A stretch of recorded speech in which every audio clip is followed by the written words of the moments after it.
आम्ही आता बोलायचं हळूहळू कमी झालो, कारण बोलून काय उपयोगच नाही.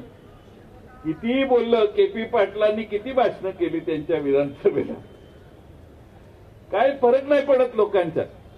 कारण काय तर या प्रश्नापेक्षा मोठे प्रश्न तुमच्या समोर प्रसार माध्यमात, त्या सोशल मीडियापासून मोबाईलवर येतात आणि तुम्ही त्यातच अडकलेले असता.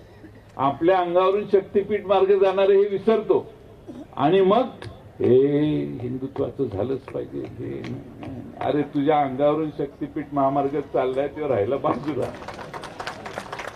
असा सगळा कार्यक्रम चालू आहे. आता काय तुम्हाला मी सांगायला, आता भाषणाला वेळ नाही, सभागृहात आम्हाला जायचंय. पण राजू शेट्टींनी एखादा झेंडा हातात घेतला की तो कधी सोडलेला नाही. त्यामुळे राजू शेट्टींच्या नेतृत्वाखाली ह्या, माझी गॅरंटी घेऊ नका, माझं काही खरं नाही.